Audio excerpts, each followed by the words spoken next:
Vamos a considerar hoy algunos principios de índole espiritual, de índole bíblico, que son importantes para que los tengamos en cuenta. No son los únicos, son algunos, pero que a mí me parece que pueden ser de mucha bendición para tu vida, para nuestras vidas y para todo aquel que quiere agradar a Dios en forma sincera, sencilla, en forma genuina, la palabra exacta es genuina. Quiero leer un pasaje de la palabra de Dios en Efesios capítulo 6, versículo 8. Yo lo tengo anotado en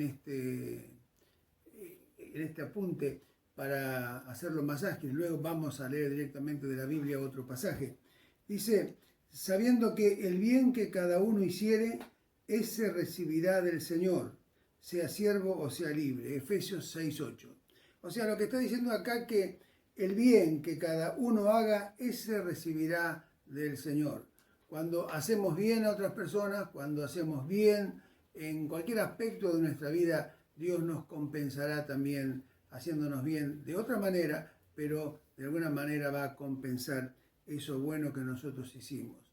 No quedará eso como algo que pasó, sino que todo el bien que has hecho en tu vida, todo el bien que has hecho a otras personas, que has hecho en la obra de Dios, que has hecho testificando de Cristo, que has hecho ayudando a otros, bueno, todo ese bien va a ser tenido en cuenta en la presencia de Dios y te va a ser recompensado por el Señor. Otro pasaje que quiero leer, pero ya una vez que entremos en el primero de estos principios, tiene que ver con Proverbios capítulo 15, versículo 1. También lo tengo anotado aquí y es un poco la temática de este primer principio espiritual para que lo tengamos muy, muy en cuenta. Dice la palabra de Dios en Proverbios capítulo 15, versículo 1, como te decía, lo tengo anotado en este apunte, la blanda respuesta quita la ira, mas la palabra áspera hace subir el furor. Es algo que muchas veces no se tiene en cuenta, que la blanda respuesta frente a una agresión, frente a una actitud hiriente, frente a alguna injusticia, uno tiende por naturaleza a responder coherentemente con el daño que nos hace eso que nos están diciendo, y eso hace que la otra persona se ponga más mal y es una escala ascendente de problemas, de conflictos, de discusiones, de crisis. Sin embargo, dice acá que la palabra áspera hace subir el furor, pero la blanda respuesta quita la ira de la otra persona. ¿Cómo podemos hacer para que una persona que está enfurecida hacia nosotros, esa persona cambie de actitud? Bueno, Dios nos da una herramienta en su palabra. Para todo hay respuesta en la palabra de Dios, aunque les parezca mentira. Para toda necesidad del ser humano. Esto lo dice en Proverbios capítulo 15, versículo 1, que la blanda respuesta quita la ira, mas la palabra áspera hace subir el furor. Y el pasaje que le dije que quería leer directamente de la Biblia es Jueces capítulo 8, versículos 1 al 3. Acá hay un relato de Gedeón. Había un acuerdo que cuando hubiera guerra, que cuando hubiera conflictos, estaban unidos ciertos pueblos de Israel. Los pueblos de Israel debían unirse para enfrentar al enemigo como uno solo. Pero en un momento determinado, Gedeón tomó la iniciativa y no involucró a una de esas tribus, a uno de esos pueblos. Y ¿saben qué pasó? Se enojaron, se enfurecieron. Miren lo que dice acá. Pero los hombres de Efraín, o sea, de esa tribu, que no fueron participados para participar en esa guerra, le dijeron, ¿qué es esto que has hecho con nosotros? No llamándonos cuando ibas a la guerra contra Madián. Y le reconvinieron fuertemente, lo reprendieron, lo retaron. Estaban enojados, muy enojados, porque no los tuvieron en cuenta. Aún era para arriesgar sus vidas, pero estaban dispuestos a estar con sus hermanos de otros pueblos de Israel, de las tribus de Israel, para enfrentar esta situación. A los cuales él respondió: ¿qué he hecho yo ahora comparado con vosotros? O sea, ¿qué hice yo comparado con lo que ustedes hicieron? Si ustedes tuvieron más victorias, si ustedes han vencido a enemigos poderosos. Y les dice: ¿no es el rebusco de Efraín mejor que la vendimia de Abiezer? El rebusco era que cuando se cosechaba lo que caía, lo que quedaba como rezago en el campo, de lo cual estaba permitido que la gente que no tenía para comer saliera a buscar ese rebusco. Dice, eso que ustedes se les cae y lo dejan, es más que la vendimia de Abiezer, es más que la vendimia de otros, que la cosecha de uvas de otros. Dios ha entregado en vuestras manos a Oreb y a Zeeb, príncipes de Madián. ¿Y qué he podido yo hacer comparado con ustedes?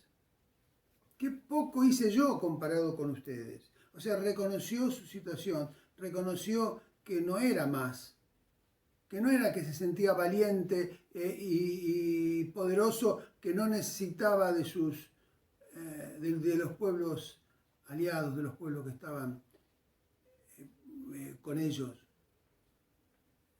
Le dice entonces, el enojo de ellos contra él se aplacó. Y luego que él habló esta palabra, No quiero entrar en el tema, porque es un tema extenso.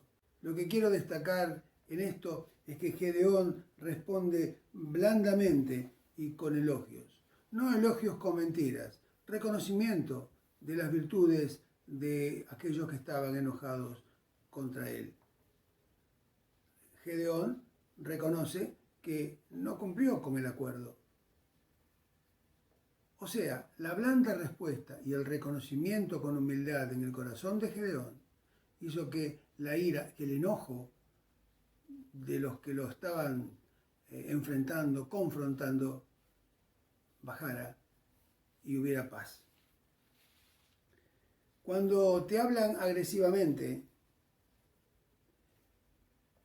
primero hay que técnicamente quizás desarmarle sería la palabra, no sé, pero darle una palabra blanda, una palabra genuina, una palabra de verdad, diciendo no,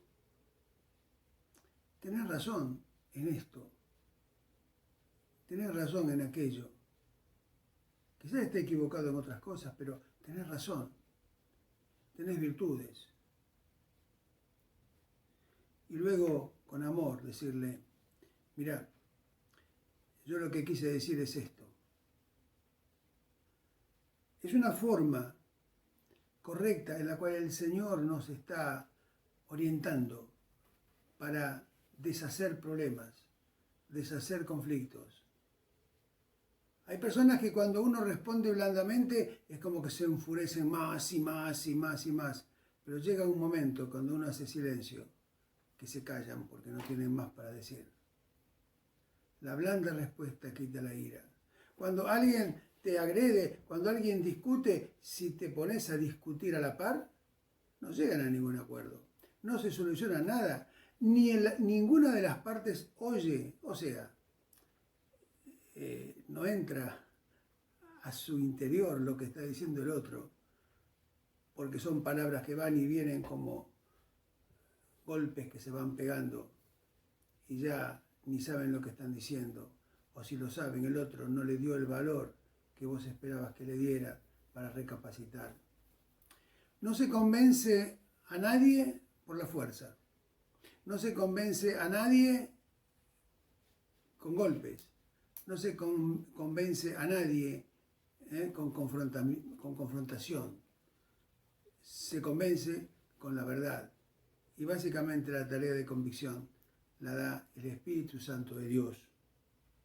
En Jueces capítulo 12 encontramos también una situación parecida que no la vamos a considerar en esta ocasión. Pero quiero hablar de otro principio, el principio de la unidad y de la comunión. Estamos hablando de un conflicto, que se pueden bajar los decibeles para poder hablar y para poder dialogar y ponerse de acuerdo. Pero acá hablamos también de la unidad y la comunión entre aquellos que conocemos a Jesús, le pertenecemos a Él, hemos puesto nuestras vidas en sus manos. La unidad, la verdadera unidad, proviene de nuestra intimidad con Jesucristo, de nuestra comunión con Dios. Pueden estar personas juntas, pero no ser unidad necesariamente.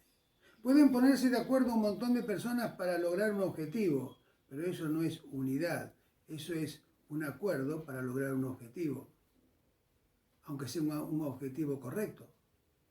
La unidad es la unidad del Espíritu Santo que mora en los hijos de Dios. En la medida que nos acercamos a Dios, esa unidad es real.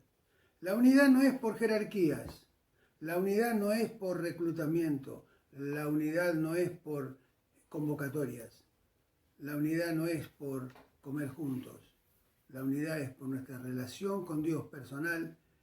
Cada uno que tiene relación profunda con Dios vive una unidad espiritual con aquellos que tienen esa misma relación con Dios. En el nivel que cada uno tenga, van a estar vinculados cada vez más fuerte. Y la consecuencia será comer juntos, andar juntos, servir a Dios juntos, tener proyectos juntos, pero el fundamento está en esa intimidad personal con Dios. En Santiago capítulo 4, versículo 8, en la Biblia dice: acercaos a Dios y Él se acercará a vosotros. Acérquense a Dios y Él se acercará a ustedes. O sea, en un momento, antes de conocer a Cristo, quien nos llamó, quien nos buscó fue Dios a nosotros. Ahora que nos buscó Dios, Dios nos dice: acércate a mí para que yo me acerque más a vos. ¿Entienden? Este es un principio espiritual también. Dios nos llamó, Dios nos buscó para que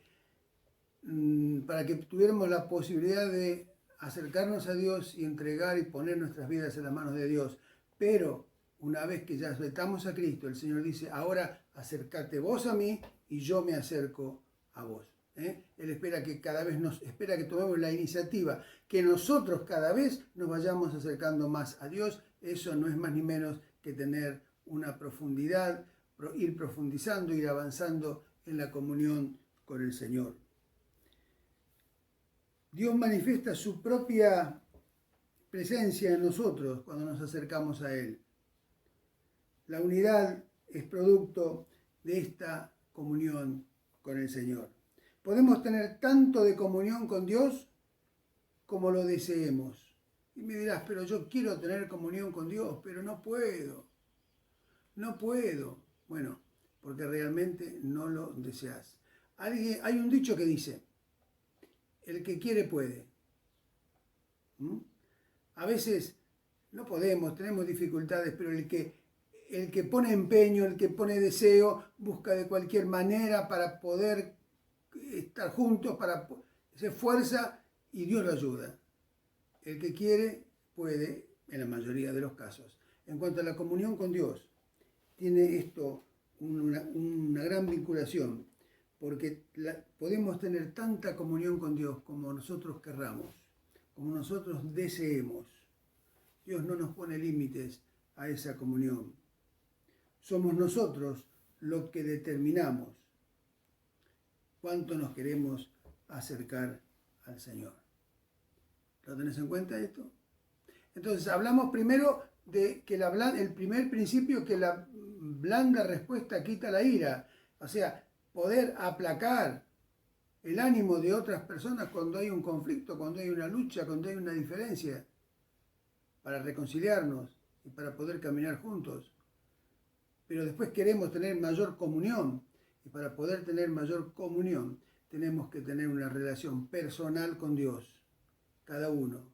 si vos tenés una relación profunda con Dios y yo la tengo, vamos a tener comunión en Cristo Jesús. Esa es la comunión en Cristo. Y no se provoca, esa brota. La comunión espiritual brota, no se provoca, no tenés que hacer proyectos ni actividades para que tengan comunión. Una cosa es para que estén juntos y está bien, para que las personas estén juntas y está muy bien, pero la verdadera comunión espiritual tiene que ver con esta profundidad en la relación personal con el Señor. Este es otro principio espiritual que te quiero dejar. Hoy vimos dos. Seguimos en el próximo video y te animo a que pongas en práctica estas cosas. Claro está, por supuesto, que esto está dirigido específicamente para aquellos que ya han tenido un encuentro con Jesús, pero que aquellos que aún no han decidido reconocer a Jesús como su Señor y Salvador, este es el momento para reconocerlo y decirle: Señor Jesús, creo que sos el Hijo de Dios, te necesito, pongo mi vida en tus manos. Soy el doctor Rubén Rodríguez, pastor de la Red de Vida, y te saludo en el nombre de Jesús y estamos dispuestos a ayudarte. Comunicate con nosotros si lo deseas a través de cualquiera de los medios que tenés a tu alcance y a tu disposición.